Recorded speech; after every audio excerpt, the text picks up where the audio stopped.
అందరికీ నమస్కారం. ఈరోజు మీ అందరికీ నేను వినిపించబోయే కథ అతని కంటే ఘనుడు. రచయిత ఒలివేటి నాగచంద్రావతి గారు. ఇక కథలోకి వెళితే, వాసంతి, నువ్వు ఇంకా గుంటూరులోనే ఉన్నావు గదూ. ఆ వేళ నీవు మాట్లాడిన ధోరణి చూసి ఇప్పట్లో వెళ్ళవని నేను అనుకుంటే నా ఊహ తప్పు కాదనుకుంటాను. నిన్నగాక మొన్న వెళ్ళి ఇంతలోకే అంత పెద్ద ఉత్తరం రాసే అవసరమేమిటా అని ఆశ్చర్యపోతున్నావా? కానీ ముఖాముఖి చెప్పుకోలేని కొన్ని సంగతులు కాగితం మీద పెట్టడం సులువనిపిస్తుంది నాలాంటి దానికి. నీవు నిర్భయంగా అనేసే సంగతులే నేను కలలో కూడా అనుకోవడానికి భయపడతాను. అది నా బేలతనమేనేమో. సరే, ఇక అసలు సంగతికి రానా? ఆ రోజు నేనిక్కడకు వచ్చేసే ముందు రోజు నీకు జ్ఞాపకముందా? నాకిష్టమని పూల మొక్కల మధ్య పచ్చికలో కూర్చొని కబుర్లు చెప్పుకుందాము అన్నావు.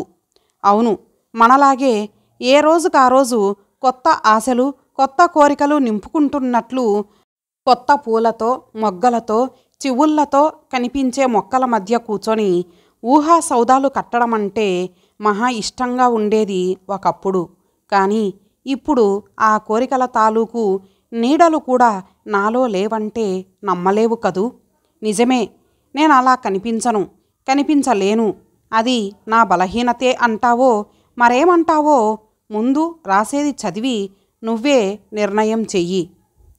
ఇన్నాళ్ళు మకాం వేశావు, ఏదో విశేషమున్నట్టుందే అని నేనంటే, అవును విశేషమే అని నువ్వన్నప్పుడు నేనింకో కారణం ఊహించుకొని సంతోషించబోయాను.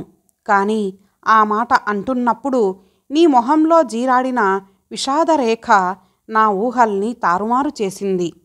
ఏది నాతో చెప్పకుండా దాచవన్న నమ్మకంతో నేను మళ్ళీ ఏమిటి అని ప్రశ్నించలేదు. నా నమ్మకాన్ని నిజం చేస్తూ నీవు నీ కథ అంతా చెప్పుకొచ్చావు. నీ ఇంట్లో నీకు స్వేచ్ఛ లేదన్నావు. నీ భర్త నీ అభిమానాన్ని రెచ్చగొట్టాడన్నావు. అభిమానం చంపుకొని బతికే కంటే చావడం మేలన్నావు. ఇంత చదువుకొని ఉద్యోగం చేసి బ్రతకలేనా అన్నావు. ఇన్ని చెప్పి నా సానుభూతి పొందనే లేకపోయావు. నువ్వు తొందరపడ్డావేమో అని నేనంటే నా మీద నీకు కోపమొచ్చింది కదూ. పిచ్చిదానా, ఇది తప్పని కాదు నేనన్నది, పొరపాటు పడ్డావని మాత్రమే అనుకున్నాను. అరిటాకు సామెత ఆడదానికి ఎంత బాగా వర్తిస్తుందో నీకు తెలీదు. భర్త మరణిస్తే ఉద్యోగం చేసుకొని పొట్ట పోసుకుంటున్న సరళ మీద ఎన్ని అపవాదులొస్తే ఎట్లా రాజీనామా ఇచ్చిందో నీవేగా నాకు చెప్పావు. అలాంటిది భర్తను విడిచి ఉద్యోగం చేస్తుంటే లోకం ఊరుకుంటుందా? నీవు ఆ మాటలు విని భరించగలవా? నీకేం నాలాంటి సమస్య నీకు లేదు, అందుకని ఎన్నైనా చెబుతావు అంటావు కదూ. అందుకనే నా కథ చెప్తున్నా. నా పెళ్ళిలో ఆయన్ని చూసి నువ్వే అనుకుంటే నీకంటే మెతక మనిషిలా ఉన్నాడే మంజు మీ ఆయన. తాటాకులు కట్టడం నీకు చేత కాదు, కానీ తర్వాత తేలిగ్గా కట్టించుకునే రకంలా ఉన్నాడు అన్నావు నవ్వుతూ. జ్ఞాపకముందా? అతి సౌమ్యంగా కనిపించే ఆయన్ని చూసి నేను అలానే అనుకున్నాను. కానీ మేడిపండు విచ్చితే అన్నట్టు ఆయన స్వరూపం వెనకాల ఉన్న స్వభావం రోజులు పోయిన తర్వాత కానీ నాకు తెలిసి రాలేదంటే నువ్వు ఆశ్చర్యపడతావు. మాది ఒంటరి కాపురమని నీకు తెలుసు కదా. నేను తీసుకున్న ఇంటి ముందర చిన్నదైన చక్కని గార్డెన్ ఉంది. కాంపౌండ్ వాళ్ళకు బదులు వైరు మాత్రం ఉండేది. నేను వెళ్ళిన కొన్నాళ్ళకి ఒకనాడు సాయంత్రం మొక్కల మధ్య ఈజీ చైర్ వేసుకొని పుస్తకం చదువుకుంటున్నాను. ఆయన వచ్చేవేళకి. ఎప్పుడొచ్చారో, ఓహో రాణిగారు పుస్తకం చదువుతున్నారని అందరికీ తెలియాలి కాబోలు అన్న కటువైన మాటలతో బిత్తరపోయి తలెత్తాను. ఆయన కళ్ళల్లో ఎరుపు జీర అదే మొదటిసారి నేను చూసింది. తల వంచుకొని ఆయన వెనకాలే లోపలికొచ్చాను. ఆ తర్వాత నా మీద కురిసింది నిప్పులవానే. భోగం సానిలా ముస్తాబై ఎవరికోసం బయట కూర్చున్నావు అన్నారు. అలాంటి పోకిరీ వేషాలు నా దగ్గర పనికిరావు అన్నారు. ఇక ఇలాంటి తప్పుడు పనులు చేస్తూ కనిపిస్తే ఊరుకునేది లేదన్నారు. అన్నిటికీ నా మౌనమే సమాధానమయ్యింది. ఆశ్చర్యంగా, ఆవేదనగా ఆయన మొహంలోకి చూడటమే నాకు చేతనయ్యింది. ఆ మౌన గంభీరాకృతి వెనక ఎంత తేలిక మనస్తత్వం గూడు కట్టుకున్నదో తలచుకుంటే ఇప్పటికీ ఒళ్ళు గగురు పొడుస్తుంది. అంతే, ఆ వేల్టి నుంచి బయటకు రాలేదు నేను. రోజులు అతి నీరసంగా కదిలిపోతున్నాయి. ఆయన అవునన్నదానికి ఎప్పుడూ కాదు అనేదాన్ని కాదు. నాకిష్టం లేనిదైనా ఆయనకిష్టం అనుకుంటే తప్పక చేసేదాన్ని. నాకిష్టమైనదైనా ఆయనకిష్టం లేదని తెలిస్తే మానేసేదాన్ని. ఆయన ఎప్పటికైనా నా మమకారాన్ని, మంచితనాన్ని గ్రహించాలని తాపత్రయపడేదాన్ని. కానీ ఆయన నా లొంగుబాటుని ఎంత లోకువగా తీసుకున్నారంటే నా చీరల దగ్గర నుంచి ఆయనే నిర్ణయించి తెచ్చేవారు. ఇంట్లో చేసే కూరల దగ్గర నుంచి తన ఇష్టమే ఇష్టం. ఇంట్లో మరో వ్యక్తి ఉన్న భావన కూడా పూజ్యం. తన అభిప్రాయానికి ఏమాత్రం వ్యతిరేకం జరిగినా మండిపడేవారు. నానా రభసా చేసి ఇంట్లో ఒక నరకం సృష్టించేవారు మాటలతో. మాట పడ్డం అంటే నేనెంత బాధపడతానో ఆయనకు బాగా తెలుసు. అందుచేత మాటలతో ఈటెలు గుచ్చి హింసించటంలో ఒక వ్యాయామం అలవాటయిందాయనకి. మరికొన్నాళ్ళకి ఇంకో సంఘటన జరిగింది. దానితో ఆయన నిజస్వభావం పూర్తిగా అర్థమయ్యింది నాకు. మా ఇంటికి 4 ఇండ్ల అవతల ఓ ఆఫీసర్ గారు ఉండేవారు. ఆయన భార్య చాలా కలుపుగోలు మనిషి, మంచి సంస్కారం గల మనిషి కూడా. ఎప్పుడూ క్లబ్బులని, మీటింగులని తిరుగుతుండేది. పైగా పిల్లలు లేరేమో వంటాగింట బాదరబందీ పెట్టుకునేది కాదు. మేము కొత్తగా వచ్చామని తెలిసి నన్ను పరిచయం చేసుకుంది. వచ్చిన కాసేపటిలోనే చిరపరిచితురాల్లా ఇన్ని కబుర్లు చెప్పి నా చేత చెప్పించుకొని తను నవ్వి నన్ను నవ్వించింది. అన్నాళ్ళకి ఆవిడున్న కాసేపు హాయిగా ఫీల్ అయ్యానంటే నమ్ము. కానీ ఆవిడ వచ్చిన పని చెప్పగానే నా ఉత్సాహమంతా నీళ్లు కారిపోయింది. నన్ను క్లబ్బులో మెంబర్గా చేర్పించాలని వచ్చిందంట. ఇంట్లోంచి బయటకు ఒంటరిగా రానియని మనిషి క్లబ్బుకు పంపిస్తారని ఎట్లా అనుకోవడం? కానీ ఆ సంగతి బయటకెలా చెప్పుకోవడం? మెల్లగా చూద్దాంలేండని సర్ది పంపించాను. నీకో సంగతి చెప్పడం మరిచాను. నన్నైతే ఒంటరిగా ఎక్కడికి పంపేవారు కాదు. కానీ మా వారు తన వెంట అప్పుడప్పుడు పార్టీలకని, డిన్నర్లకని తీసుకెళ్తూ ఉండేవారు. చెప్పొద్దు, కానీ దానిలో నా ఇష్టాయిష్టాల ప్రమేయమేమీ ఉండేది కాదు. తను రమ్మన్నారు కాబట్టి రావలసిందే, అలా ఉండేది ఆయన ధోరణి. కానీ వెళ్ళిన చోట మాత్రం ఆయన ప్రవర్తన ఎంత ఆశ్చర్యకరంగా ఉండేదని, పెద్దవాళ్ల మధ్య ఎంత సంస్కారం వెళ్ళబోసేవారని. నన్ను పేరు పేరున అందరికీ పరిచయం చేసేవారు. వాళ్ళందరి మధ్య మేము పెద్ద ఆదర్శ దంపతుల్లా మెలగేవాళ్ళం. కానీ ఇంటికి రాగానే అక్కడి నా ప్రతి చూపుని, ప్రతి మాటని విమర్శించేవారు. నేనక్కడ ఎవరితోనన్నా ఎక్కువగా మాట్లాడినట్టు కనపడిందా, దానిని గురించి ఎన్ని అపార్థాలు తీసి ఎంత నీచంగా మాట్లాడేవారని. దానితో ఆయన వెంట ఎక్కడికన్నా వెళ్ళాలంటే హడలి చచ్చేదాన్ని. కానీ వెళ్ళటము తప్పేది కాదు, మాట పడటమూ తప్పేది కాదనుకో. ఇదంతా ఎందుకు చెప్పానంటే ఆవిడ వచ్చి అడిగిందంటే తన ఉన్నత సంస్కారం బయట పెట్టుకోవాలనైనా ఆవిడతో నన్ను క్లబ్బుకు పంపుతారని నా ఆశ. అది ఎగిరిపోయింది. అసలు ఆవిడ వచ్చిందని వింటూనే మండిపడిపోయారాయన. ఏమిటి, మనింటికి కూడా తయారయ్యిందా ఆ శూర్పణఖ? తను చెడింది చాలక నిన్ను కూడా చెడగొట్టాలని చూస్తోందన్నమాట. ఈసారి దాన్ని మనింటి గుమ్మం తొక్కనిచ్చావంటే ఊరుకునేది లేదు. చిందులు తొక్కారాయన. బిక్కసచ్చిపోయాను నేను. క్లబ్బుకైతే రావటానికి ఏదో వంక చెప్పగలను, కానీ ఇంటికి కూడా రావద్దని ఎలా చెప్పడం? అడకత్తెరలో పోకచెక్కల ఈ ఇరకాటంలో నలిగిపోయాను. నేను అనుకున్నట్టు ఆవిడ మరో 4 రోజుల్లో మా ఇంటికి రానే వచ్చింది. ఆవిడ అల్లంత దూరంలో ఉండగానే వీధి తలుపు వేసేసి దిండుకి గుండెలదుముకొని పడుకున్నాను. ఆవిడ తలుపు తట్టి పిలుస్తున్నంతసేపు పలక్కుండా ఉండటానికి నన్ను నేను ఎంత నిగ్రహించుకున్నానో ఆ భగవంతుడికే తెలుసు. ఆమె వెళ్ళిపోయాక నా నిస్సహాయతకి, నా అసమర్థతకి ఎంతసేపు కుల్లి కుల్లి ఏడ్చానో నాకే తెలుసు. ఆ తర్వాత కూడా వాళ్ళ ఇంటి వైపు ఓ కన్ను వేసే ఉంచేదాన్ని. ఆవిడ ఎక్కడకు బయలుదేరినా మా ఇంటికేనేమో అని హడలిపోతూ తలుపు వేసేసేదాన్ని. ఆవిడ మా ఇల్లు దాటిపోగానే నా భయానికి నాకే అసహ్యమేసేది. అయినా తప్పదు, ఆయన ఆజ్ఞ పాటించాల్సిందే. ఆయనకు కోపం వచ్చే పని ఆయన లేనప్పుడైనా చేసే దమ్ములు నాకు లేవు. ఒకసారి ఆయన ఇంట్లో ఉండగానే ఆవిడ సరాసరి ఇంట్లోకి వచ్చేసింది. నన్ను పిలుస్తూ వచ్చింది. స్తంభించిపోయిన నేను తేరుకోక పూర్వమే గలగలా మాట్లాడేస్తూ అక్కడే ఉన్న మా వారికి అభివాదం చేసి, మీ వైఫ్ని మా క్లబ్బులో చేర్పించడానికి మీకు అభ్యంతరమేమీ లేదు కదూ అంటూ అడగనే అడిగింది. అప్పుడు మా వారి మొహం చూడాలి ఎంత ప్రసన్నంగా ఉందని. డోంట్ వరీ, నాకేం అభ్యంతరం, తప్పకుండా చేర్పించండి. నేను అదే ఎన్నోసార్లు చెప్పాను కూడా. సొసైటీలో తిరిగితే కదా కల్చర్ తెలిసేది అని అన్నారు.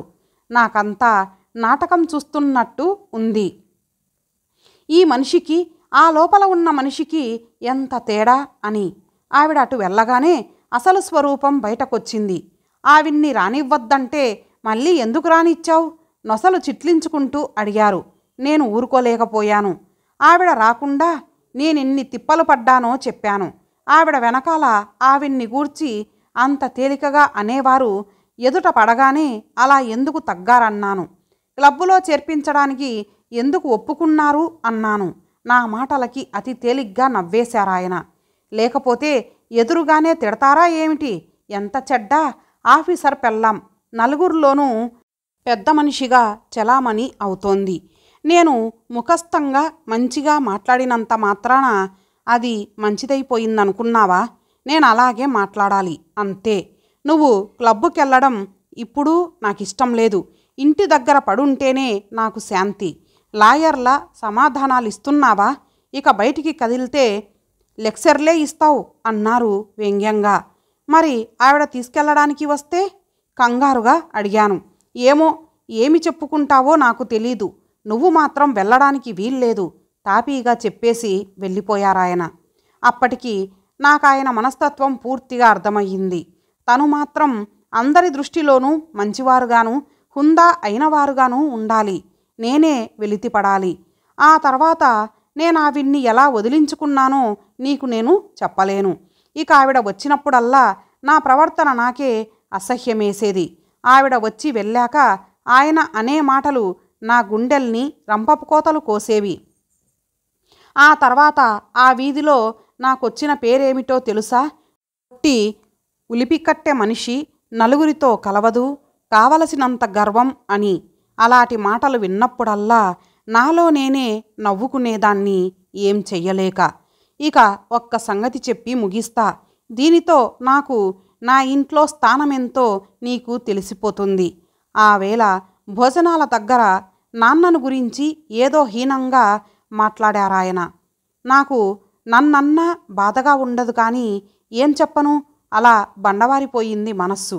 కానీ ఎక్కడైతే నాకు అసలైన ప్రేమ లభిస్తుందో, ఎక్కడైతే నా మనస్సు సున్నితంగా స్పందిస్తుందో అక్కడే నన్ను గాయపరచాలని ఆయన నల్లేరు మీద బండిలా నాలిక పారేసుకునేసరికి నాకు కోపం వచ్చిన మాట నిజం.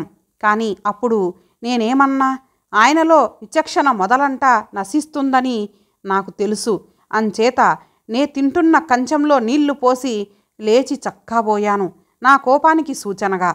దానితోనన్నా ఆయన తన తప్పు గ్రహిస్తారనుకున్నా. కానీ ఆయన అదేం పట్టించుకున్నట్టే లేదు. తాను మాత్రం సుష్టుగా తిని లేచారు. మర్నాడు భోంచేయలేదు నేను. ఆయనేమీ అడగనూ లేదు.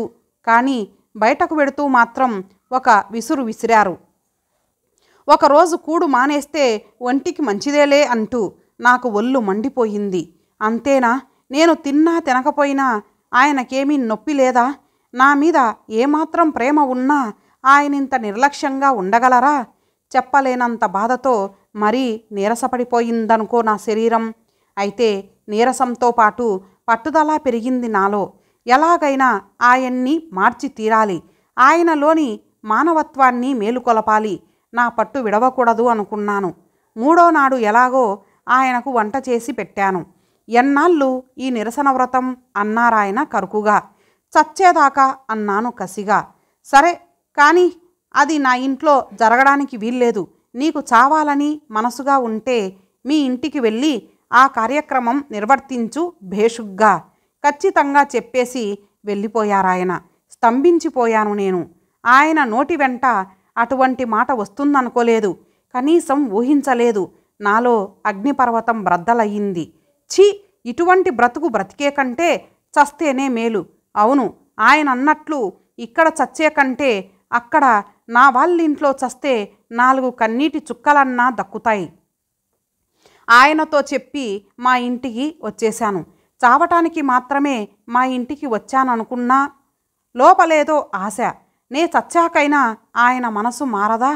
పైకి అలా అన్నా నేను ఏ అఘాయిత్యం చేస్తానో అనే ఆరాటంతోనన్నా నా వెనకాలే రాకపోతారా అన్న ధీమా పనిచేస్తూనే ఉంది నాలో. ఆయనకు బదులు 4 రోజుల్లో ఆయన ఉత్తరం వచ్చింది.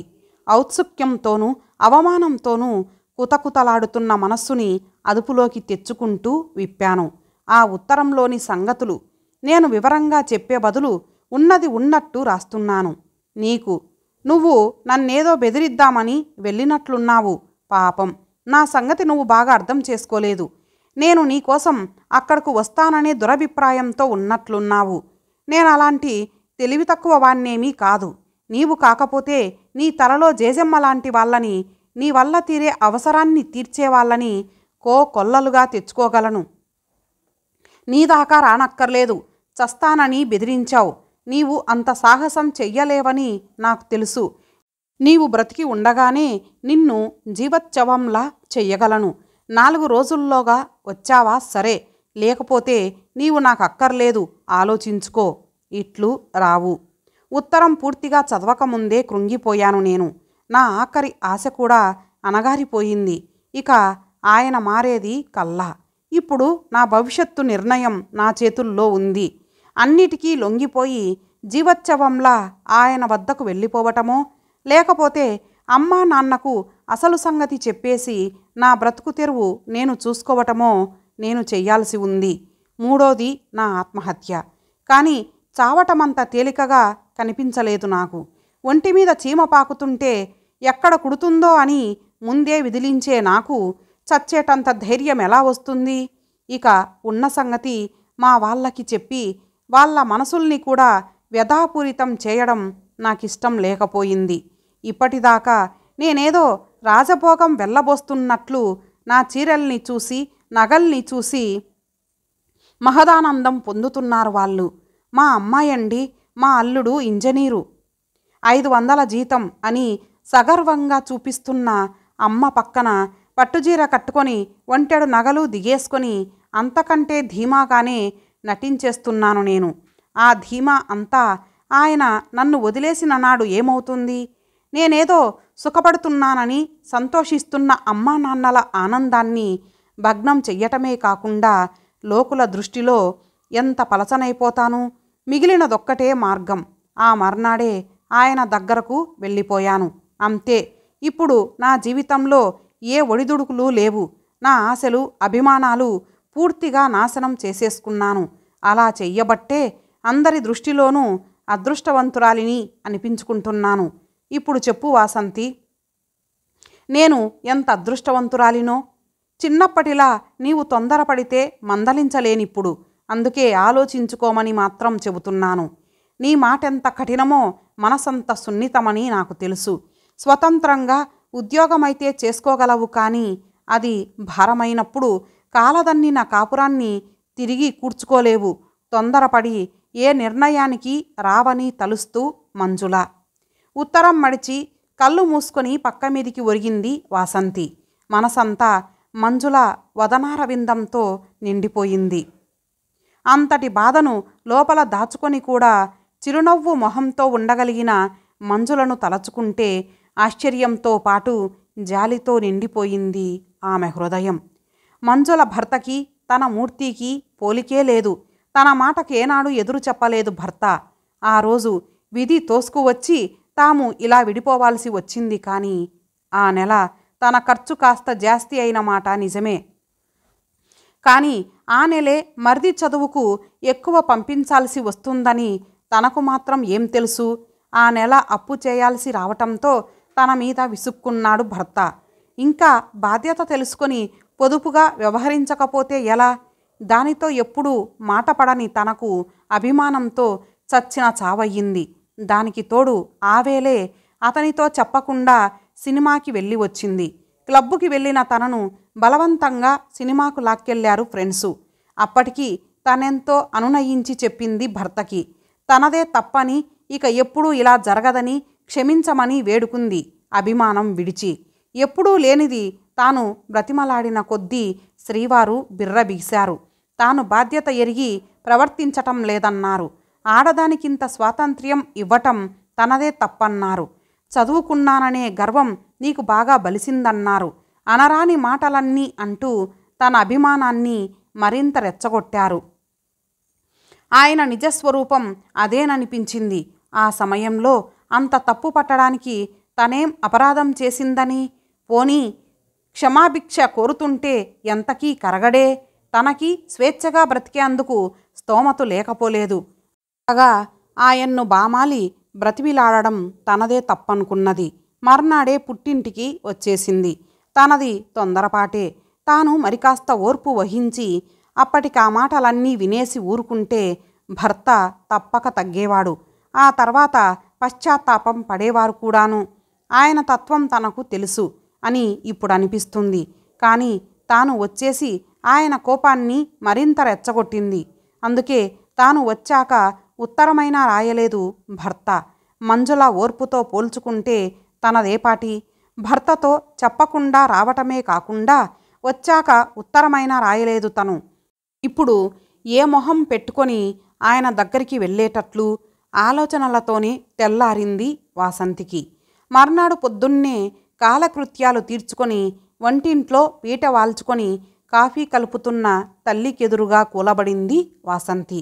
తల్లి అందించిన కాఫీ కప్పు అందుకుంటూ, నేను 10ంటికి బెజవాడ వెళ్తున్నానమ్మా. కంఠస్వరంలో ఏ భావమూ తొనకకుండా జాగ్రత్త పడింది. అదేమిటి? ఆశ్చర్యపోతూ అడిగింది తల్లి. కాఫీ తాగుతూ మాట్లాడలేదు వాసంతి. నిన్న ఉత్తరమొస్తా అక్కడి నుంచేనా ఏమిటి? రమ్మని రాశాడా? తనకి తనే సమాధానం వెతుక్కుంటూ మళ్ళీ అడిగింది తల్లి. ఊ అంది ముభావంగా వాసంతి. ఆలోచిస్తూ నీళ్లు పోసుకుంటున్న వాసంతి, అక్కోయ్ బావ వచ్చాడేవ్ అని అరుస్తున్న తమ్ముడి కేకలకి ఈ లోకంలోకి వచ్చిపడింది. ఆశ్చర్య ఆనందాలతో గదిలోకి అడుగు పెడుతున్న వాసంతిని చటుక్కున దగ్గరికి లాక్కొని హృదయానికి అదుముకుంటూ ఆమె తలని తడిపేశాడు మూర్తి. నన్ను క్షమించవు అంటూ భర్త కౌగిట్లో కరిగిపోతూ వాసంతి, భగవాన్, మంజుల వంటి దురదృష్టవంతురాల్ని కాను నేను అనుకుంది తృప్తిగా. ఇంతటితో ఈ కథ సమాప్తం. మరలా ఒక మంచి కథతో కలుద్దాం. అంతవరకు సెలవు. నమస్తే.